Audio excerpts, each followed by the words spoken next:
Okay, there we go. I turned my microphone on. We're going to look at the prince the millennium, from a point of view that might be a little bit difficult to grasp, or maybe a little disturbing, because we want to think about the millennium and all this as a period of time of peace and joy, and we're all, sitting on clouds, playing harps and all this stuff. The millennium is a learning period, and it's something that's not taught. So Ezekiel gives us a picture, paints us a picture of what to expect in that millennium period of time. So let's talk to our Elohim, and we'll take a look at this study, and then like I said, next week we're going to follow it up with looking at the levels of water. There's 3 different levels of water in chapter 47, and then there's also the swamp and what happens when people are walking around the swamp. So Father, we thank you for this opportunity to study your word. We ask that you'll open our eyes, open our ears, and open our hearts, so we can see, hear, and understand what your word tells us. And Father, so that we can prepare. And we thank you in the name of Yahushua. Amen. All right. So Ezekiel, a final look at the prince. The following verses of Ezekiel, chapter 46, continue again the idea of the prince as a restored and whole Israel, and as such, a nation of Kohanim carrying out their function as ministers and teachers to the people of the land. Those who were gathered together to Elohim after the tribulation and the final blowing of the shofar on the last Yom Kippurim of the age of the Adam. So these verses illustrate the challenges that the people of the land face in adapting to the way of life in a millennial kingdom of Elohim. So we're going to look at the verses one at a time and consider some of the ideas that we can draw from them. Again, when you take the time to go through the prophets, the major prophets, and compare them to Ezekiel in light of the minor prophets with a background of the Torah, you start to see a big picture emerge. And that big picture that emerges is a lot different than a lot of the doctrine that we have. So it really gets to be, I don't know, maybe a little disturbing. So let's take a look. So verse 10 says, "And the prince, when they go in, shall go in the midst of them, and when they go forth, they shall go forth together." All right. So we can consider from this verse that the restored Israel, if we consider the prince to be a restored Israel, will be in the midst of the people of the land to teach and to minister among them. Again, we go back and we look at the primary function, or the primary mission of Israel was to be a mission of Kohanim if they would accept the word of Elohim. Okay, so if we consider the plethora of beliefs, we must also consider that the teaching of the truth of the word of Yahuwah must be the highest priority in the millennium. Okay, and we've considered this before, that just because people enter into the millennium, just because they are the people, the remnants, so to speak, does not mean that everyone is going to be on the same page as far as a belief system. In this room, everyone holds different beliefs. We're trying to understand what the Torah says, and sometimes we're disturbed by what we hear on a teaching, or we're overjoyed to hear what a particular teaching might say, but we all have different ideas as to what's going on. What is the millennium supposed to do? What is this 1,000-year period supposed to do? To put everybody on the same page and to basically clean the laundry so that you get fresh bed sheets in the world to come. Everybody get that analogy maybe? Okay, so, all right. So if we consider the plethora of beliefs, we must also consider that the teaching of the truth of the word of Yahuwah must be the highest priority in the millennium. Only by the prince, the restored Israel, being among the people, will they be able to go forth together. Now the final phrase of this verse, however, does not contain the word for together in Hebrew. Imagine that. The final phrase of this verse should read as such. They, it should say they. Can you believe that I proofread this twice and I still missed it? They will be led in, and they shall move forward with the commandments, is actually how this should read. So we read it, when they go forth, they shall go together. But literally, if we read this and understand what it says, according to the definitions of these Hebrew words, they will go forth and they will be led forward with the commandment. So a relearning of the instruction of Elohim has to take place. The word for when they go forth is bevoam, that from the root bo also means to be led and to be introduced to. The word for when they go forth is uvetzatam, that from the root yatsa also means to move forward, to come out of, and to be sent with a commandment. So we have to keep in mind, however, that this word can also mean to depart from and to be condemned. So we have to understand there's still a choice in the millennium. Say, oh, well, the Satan's absent, so it'll be so easy. And something that really hit me is we give Satan too much credit. We have free will. We can choose. We don't have to have the Satan waving enticements in front of us for us to make the wrong choice. Okay? So we have to keep in mind the events from the Torah regarding the golden calf, the rebellion of Korach, the refusal to enter into the promised land because of the opinions of 10 people. All of these events will likely repeat themselves in the millennium. Okay? The prince can teach and the prince can minister, but ultimately it will be each individual of the people of the land who choose to accept the word of Yahuwah or continue to rebel against it. Okay? The helix of time continues. And this is something we have to understand. The helix of time, this re-experiencing events will continue. It ceases after this white throne judgment going into the world to come, but up until this time, we still have to remember what happened and what went on. So the helix of time continues. The Torah has taught many lessons from history.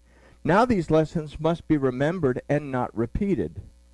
The people as individuals will have to choose, and that choice is the subject of verse 11 that says, "And in the feasts and in the appointed seasons the grain offering shall be an ephah for a bullock, an ephah for a ram, and for the lambs as he is able to give, and a hin of oil to an ephah." So we read this and we say, okay, well, this is just another bunch of boring sacrifices that let's get past all this stuff and let's get to the important stuff, because we don't want to be bogged down reading stuff like this. You know, people don't read the book of Leviticus because they say it's boring and it's all about sacrifices and everything, but when we go deeper in these things, we find that these are actually instructions that pertain to us and that we have to learn and be able to apply. So here we considered in the previous lessons that the appointed times in the book of Ezekiel are only Pesach and Sukkot.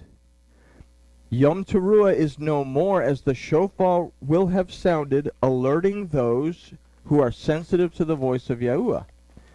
Yom Kippurim will be no more, as the time for Teshuvah in the age of the Adam will have come to an end.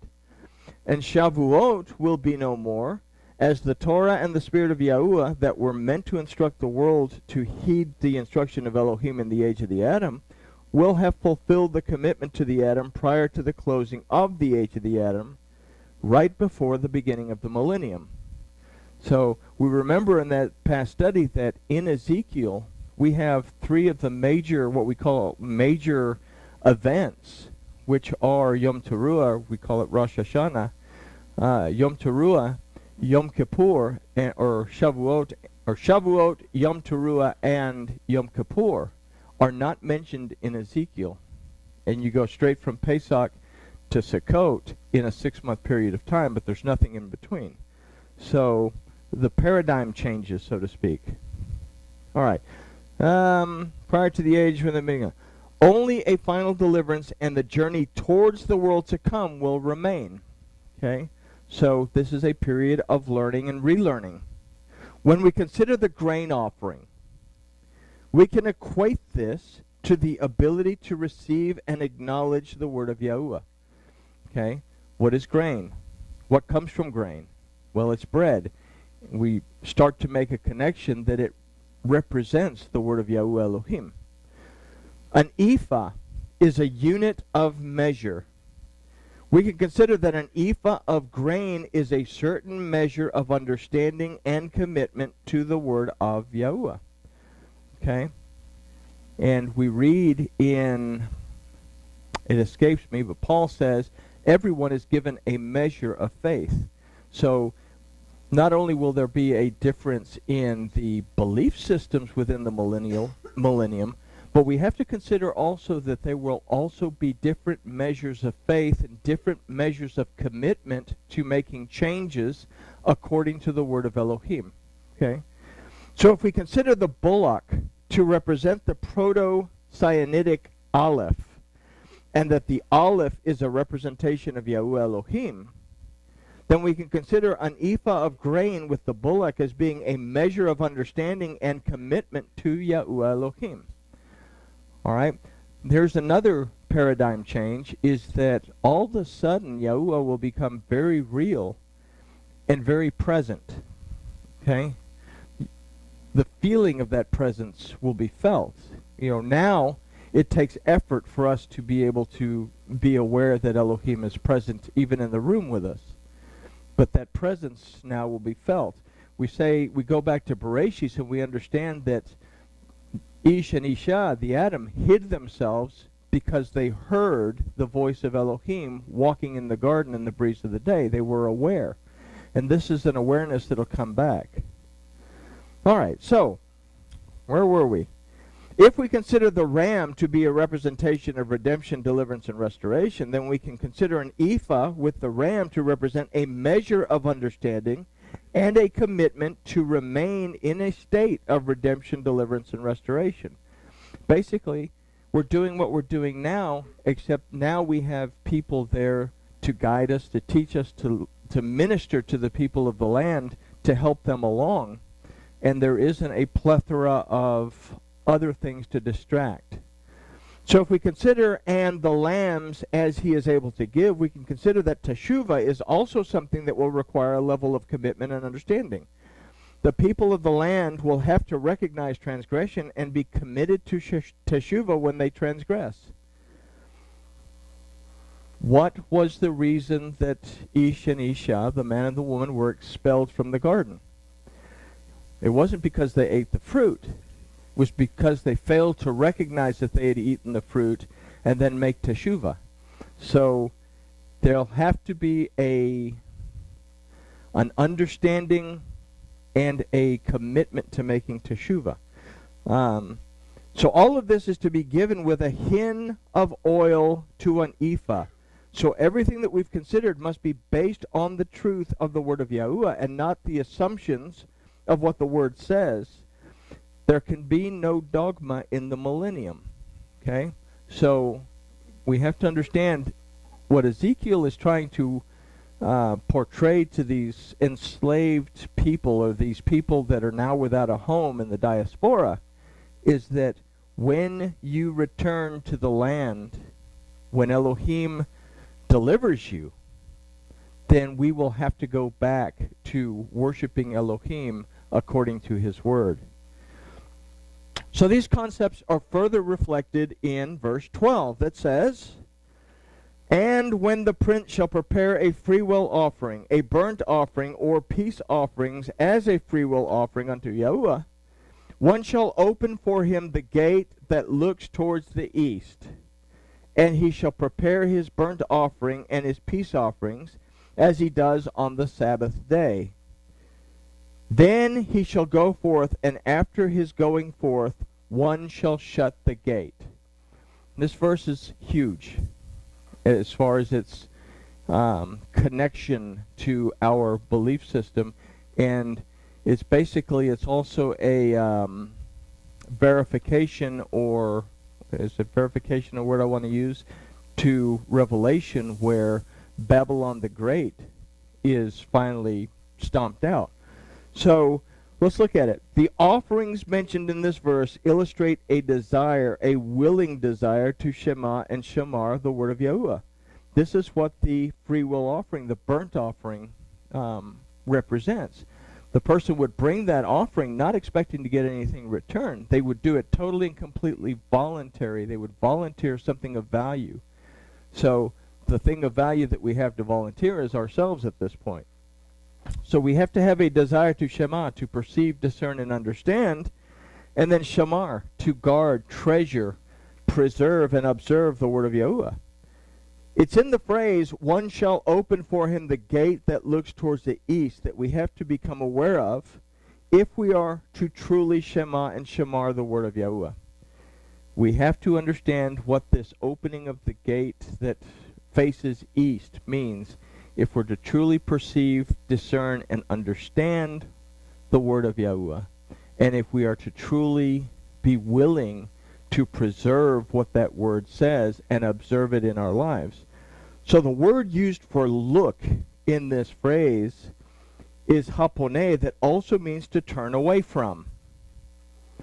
The word for east is kadim, that from the root kadam means as before, but also means to flee from.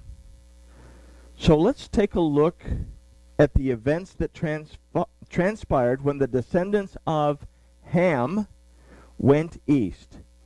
Ham had a great-grandson. Anyway, Cush, great-grandson. His name was Nimrod. Okay? So this is Bereshit, or Genesis 10:10. And the beginning of his kingdom, the beginning of Nimrod's kingdom, was Babel, and Erech, and Akkad, and Calneh, in the land of Shinar. Okay?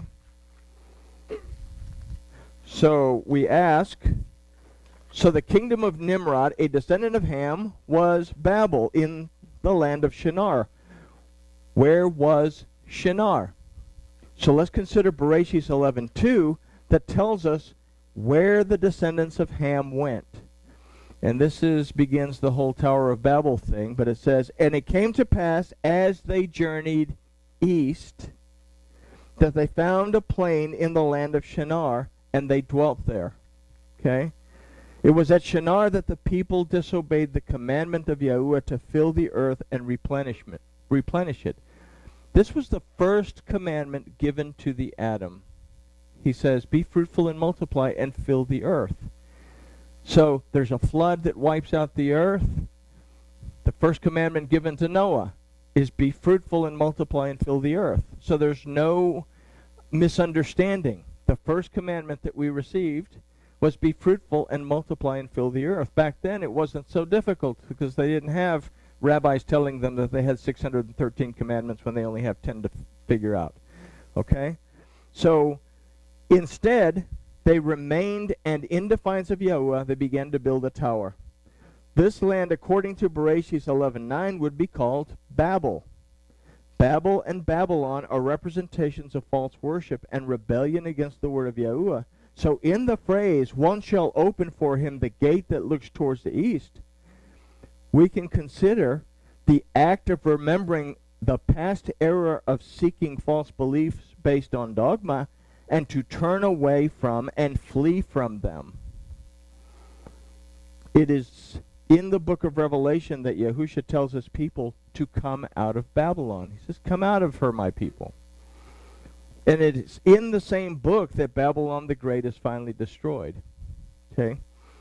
We look at, we all want to say, or we hear doctrines that say, oh, Satan is the adversary and Satan is all this bad guy stuff and everything. But Babylon is the true enemy. That it's things that go contrary to the word of Yahuwah Elohim that ultimately cause people to fall away. The prince, in teaching and ministering the truth of the word of Yahuwah, shall prepare his burnt offering and his peace offerings as he does on the Sabbath day. The Sabbath day represents for us what it has always represented, a time to stop, reflecting on our daily affairs. It says what? Remember the seventh day. Keep it set apart. It is a Sabbath. Don't work your maidservant, your manservant, your oxen, your this, your that. Don't worry about all that stuff that you do every day, because this is a day to stop. Okay? So we stop and we reflect on and spend quality time with Yahweh Elohim and His Word. The burnt offering represents a willingness to do so, and the peace offerings represent teshuvah for not having done so in the past. So once the recognition of past transgression is made and a willingness to make teshuvah and be in a relationship with Yahweh by and through His Word is made, then he shall go forth, and after his going forth one shall shut the gate. So by shutting the gate that looks to the east, a commitment is made to move forward, seeking to shema, perceive, discern, and understand, and shamar. And the main one here, the main idea here, is to preserve and observe the word of Yahweh Elohim by and through His Word, or Yahweh Elohim by and through His Word. And this concept becomes clear in the light of verse 13. It says, "And you shall prepare a lamb of the first year without blemish for a burnt offering to Yahweh daily. Morning by morning you shall prepare it." So why does it not say from the evening to the night to the morning you shall prepare it? It simply says morning by morning you shall prepare it now. So the verse begins with the word vechevez that is used for lamb, but this word vechevez literally means to dominate or to have control of. So how they got lamb out of that, I don't know, you figure it out. Maybe it's because the ram likes to dominate and control by ramming things with its head. The word used for first, you would expect it would be echad. But the word used for first here is ben, that means son. It comes from the roots bana, meaning to restore and to establish. The word for year is shenato, that comes from the root shana, that means to make a change, as in to transmute, to change from one thing into another. Without a blemish comes from the word tamim, that means to be whole, complete, to be morally right, to be true, and to have integrity. So from these definitions we can consider an idea that a change will occur. One will gain control over his or her restoration that will establish him or her into a state of completeness, morality, and integrity.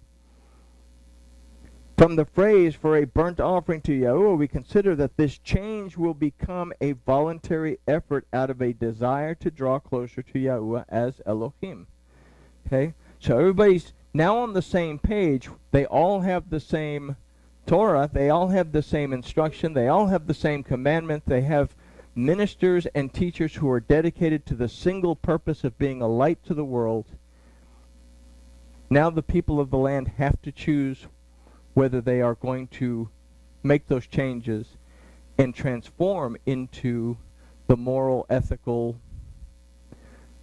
I guess community or whatever you want to call it, that they were intended to be in the first place. Okay? So, that it will be done morning to morning illustrates that there will be no need to perceive, discern, and understand from the concept of evening. Okay? It'll be clear. You don't have to sit there and analyze it because what you're doing will be clear to you.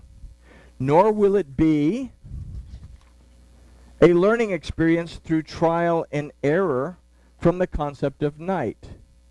You know, the word for night is le'elah. That's the name given to darkness. But le'elah is the first time that we see the lamed. The letter lamed is the root of the word. Lamed is a Hebrew word for instruction. The lamed, the proto-Sinaitic of the lamed, is the shepherd's goad. So something happens in the midst of our figuring it out, but there will no longer be a need to try and figure it out because you will have someone there who is teaching you and ministering to you the correct way to go about doing things in the world to come, or in the millennium. So everything will be based on the truth of the light of the word of Yahuwah as we move on in the verses.